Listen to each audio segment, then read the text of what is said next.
At 2:30 a.m. local time, a CENTCOM targeting analyst in Al Udeid opens a classified folder on his terminal. The label reads, Hormuz A. Inside, 18 IRGC shore battery sites strung along a 21-mile choke point. 4 hardened radar-guided air defense nodes overlooking the primary shipping lanes. Submarine pens at Bandar Abbas running at elevated operational tempo for 3 consecutive months. And a series of mobile Khalij Fars anti-ship missile platforms that have been playing hide-and-seek with satellite passes for the better part of a year.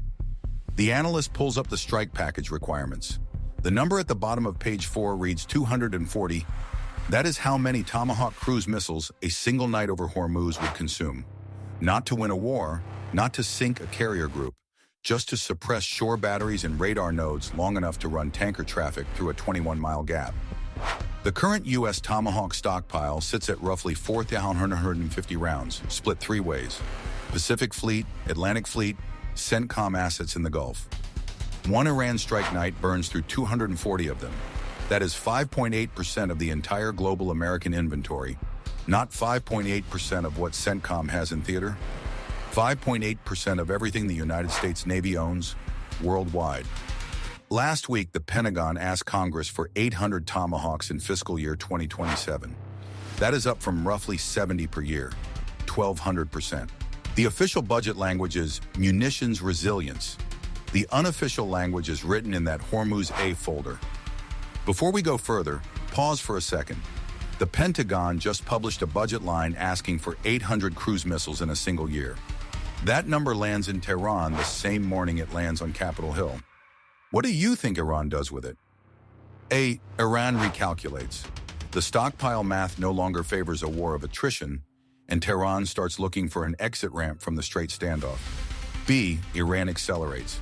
They read the surge as confirmation a U.S. strike is actively planned, and they begin dispersing launchers and hardening infrastructure before the window closes. C. Neither. The real audience for that 800 missile budget line is not Tehran at all. It is Beijing. And understanding why changes everything about what the Pentagon is actually buying. Drop A, B, or C in the comments right now. We'll come back to this in about 4 minutes, and the answer might not be the one you voted for. Iran's entire strategic posture for the last decade has been built on one mathematical bet. Not on military superiority. Tehran has never believed they can outfight the U.S. Navy in a conventional exchange. Their bet was something more patient, that they could outlast it. The logic runs like this. American precision weapons are the most lethal on the planet and among the most expensive. A single SM-6 interceptor costs $5.3 million. An Iranian Noor anti-ship missile costs roughly $500,000. A Tomahawk costs $2 million per round. The shore batteries and small boat swarms those missiles are designed to suppress cost a fraction of that. Every exchange in that ratio runs in Tehran's favor.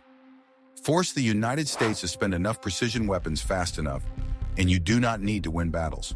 You need to create a strategic ceiling, the point at which American stockpiles become a constraint on American decision-making. Washington does not stop fighting because it loses. It stops because its logisticians start having the same conversation as its lawyers. At 70 Tomahawks per year, a single Hormuz strike night, 240 missiles, represents 3.4 years of production. You cannot restock a shelf faster than the enemy empties it. And for years, that arithmetic was not entirely wrong. The Tomahawk inventory number is not classified at the top level. GAO reports, congressional testimony, and contract data have triangulated it closely enough that foreign intelligence services have been working off a functional version of it for years. Tehran's planners ran the attrition scenarios. They modeled the strike packages. They built their entire coastal defense infrastructure around a United States Navy that had a strategic ceiling, the point where the Pentagon starts rationing cruise missiles the way a siege army rations ammunition. The Khorramshahr-4 ballistic missile is the clearest physical evidence of that calculation. Iran's newest long-range missile carries a separating warhead designed to release submunitions during terminal approach, saturating the radar and fire control channels of ship-based interceptor systems. It is not optimized to sink a carrier. It is designed to force a carrier strike group to expend SM-2s and SM-6s at a rate that exceeds replenishment. Every Khorramshahr 4 that triggers an SM-6 launch costs Iran roughly $3 million and forces the U.S. to spend $5.3 million responding. The exchange ratio is deliberate. The entire ballistic missile expansion program, the shore battery network, the Noor anti-ship clusters, the midget submarine flotilla, every element of Iranian force structure makes the same bet. You cannot sustain the math of fighting us. You will run out of expensive missiles before we run out of cheap ones. 800 Tomahawks a year breaks that model, not overnight. The first-year surge does not resolve the inventory gap that accumulated over a decade of underpurchasing. But the signal the budget line sends is more strategically disruptive to Iran than the physical missiles themselves, because it tells Tehran that Washington has decided to stop rationing. Enough of the CENTCOM strike package architecture has surfaced through think tank war games and congressional testimony to reconstruct the basic sequence. The 240 missile figure covers a specific order of target sets. First, the 4 air defense nodes controlling the approach corridors, the Mersad fire control radars, the Tor M1 batteries at the port approaches, the long-range surveillance radar on Keshem Island. Without suppressing those nodes first, every subsequent strike wave flies into an intact radar picture. The sequence does not work if you skip step 1. Second, the 18 shore battery sites, the HY-2 silkworm positions that have been targeting the northern shipping lane for 30 years. The C-802 Noor clusters that Iran acquired from China in the 1990s and has been reverse engineering and expanding ever since. And the Khalij Fars anti-ship ballistic missile platforms, domestically developed, designed specifically to hit large surface vessels at ranges up to 300 kilometers. Those platforms have been the single greatest threat to Gulf tanker traffic for the past 4 years. Third, the submarine pens at Bandar Abbas. Iran operates 3 Russian-built Kilo-class submarines and an expanding fleet of domestically built Ghadir-class midget submarines. The Ghadir is a shallow water platform designed specifically for the confined operating environment of the Persian Gulf. It can carry 2 heavyweight torpedoes and a pair of Noor missiles. In a mine-laying configuration, it can seed the strait's navigable channels in a single pass. The pens are reinforced, partly hardened, and difficult, but not impossible to suppress. 240 Tomahawks, launched from a mix of surface ships and attack submarines in the Gulf and Arabian Sea, arriving on target inside a 6-hour suppression window. Cost $480 million for a single strike night. Now run the other side of the ledger. Iran's shore battery network, those 18 sites, represents roughly 20 years of coastal defense investment. The C-802 Noor positions were established in the 1990s and have been continuously expanded and integrated into a unified fire control network. The Khalij Fars development program ran for over a decade. The radar infrastructure tying all of those systems together took longer to build than most American defense programs take to complete. Iran cannot rebuild that in 6 months. It probably cannot rebuild a meaningful fraction of it in 6 years. $480 million erases a defensive investment that cost Iran the better part of $4 billion over 2 decades. That is the asymmetry everyone missed. The per-missile ratio favors Iran. The per-campaign ratio is catastrophic for them. Iran's coastal defense posture is not a military strategy. It is a deterrence bluff built on the premise that the United States will never spend $480 million in a single night over a choke point it does not officially want to control. The 1,200% procurement surge is Washington calling that bluff, not in a press conference, but in a budget document that Tehran's defense analysts read the same day it was published. The weapons are almost incidental. The message is the math. The 240 missile figure only holds if the targeting sequence executes cleanly. In practice, it never does. The Tomahawk Block V's 2-way data link solves that problem. In flight, a Block V can receive updated targeting coordinates from a P-8 Poseidon orbiting outside the threat envelope, redirect to a new aim point, and hit a target that was not in the launch database when it left the VLS tube. The guidance package costs $27,000 per missile.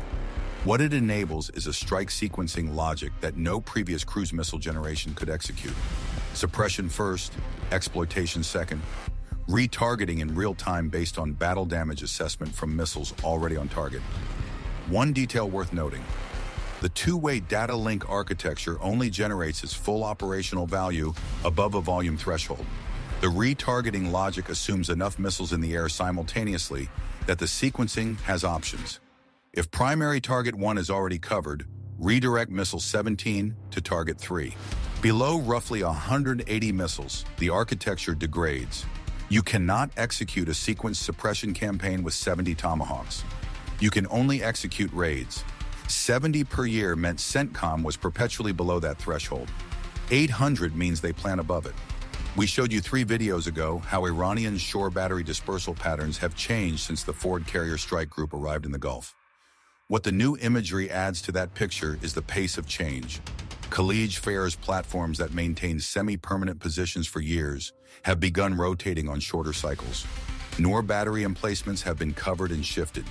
The submarine pens at Bandar Abbas have had concrete revetment extensions added on the northern face. Iran is physically adapting to a United States that is no longer rationing. That adaptation tells you more about how Tehran reads this budget request than any statement from their foreign ministry. What's most surprising about this procurement surge is not the size, it's the timing. The 1,200% increase is not tied to a specific declared contingency. It is a structural correction, the kind of procurement decision that reflects a planning community that has run 2 years of war games and concluded that the current production rate makes credible deterrence mathematically impossible. Deterrence has a minimum cost. This is what it looks like when you find it. Type equation in the comments if this changes how you think about what deterrence actually costs. The 450 Tomahawks in the current inventory are not all in the same ocean. The Pacific Fleet maintains a share that has been quietly expanding as Indo-Pacific planners run their own strike package requirements for a Taiwan scenario. What the 800 per year production rate actually enables when you run the full fleet distribution model is the first procurement pace that allows CENTCOM to execute a complete Hormuz suppression campaign without requesting a drawdown from Pacific assigned assets. That matters because the country watching the Pacific inventory most carefully is not Tehran. It is Beijing. Taiwan Strait planners have been running the same attrition arithmetic that Iran's strategists run. They know the Tomahawk inventory. They know the production rate. They know that at 70 per year, the United States cannot credibly deter 2 simultaneous high-intensity campaigns without strategic rationing. The 2-theater constraint is the most important constraint in American defense planning right now, more important than any individual platform, basing arrangement, or alliance commitment. 800 per year begins to dissolve that constraint. It is not enough yet. The full 2-theater requirement runs considerably higher, but the surge represents a decision that the constraint can no longer be managed through clever resourcing and deferred procurement. The stockpile has to grow, and the signal that growth sends to both Tehran and Beijing simultaneously is the point of the exercise. A 90-day Hormuz closure does not require Iran to sink American warships. It requires only that they sustain enough perceived threat to the shipping lanes that commercial insurers pull out of the Gulf entirely. Lloyd's of London's maritime risk models for a sustained Hormuz crisis run into the hundreds of billions in aggregate economic impact. The oil price spike from the first 2 weeks alone absorbs $30 to $40 per barrel. Supply chains that run through the Gulf, petrochemicals, liquefied natural gas, automotive parts from Gulf manufacturing zones, begin cascading within 30 days. The CENTCOM timeline for reopening the strait after a successful Tomahawk suppression campaign: 72 to 96 hours from first launch to first tanker transit. 4 days to reopen 20% of the world's oil supply. Compare that to a sustained closure with no strike package executed. $3 trillion in global economic damage over 90 days, per Rand Corporation Gulf scenario modeling. $480 million versus $3 trillion. That is the equation the 1,200% surge is actually solving, not the tactical question of whether Tomahawks can suppress Iranian shore batteries. The strategic question of whether the United States can credibly threaten to spend $480 million in a single night to prevent a $3 trillion economic event. Before this budget request, the honest answer was, probably not, because you do not threaten to spend what you cannot replace. After 800 Tomahawks a year, the calculus changes. One question before we close: Do you think 800 per year is enough? Or has Iran already adapted fast enough that the surge is already running behind the threat? Drop your answer in the comments. We read everyone. Iran spent 20 years building a deterrent structure around a United States Navy that had to ration its most capable cruise missile. The Pentagon just announced it has done rationing. The Hormuz A folder is still open on that terminal in Al Udeid. The number at the bottom of page 4 has not changed, but the math around it has. Subscribe to Navy Powerline, because what we just showed you is not a weapon story. It is an arithmetic problem that the entire Gulf deterrent structure was built around, and the moment that arithmetic changed,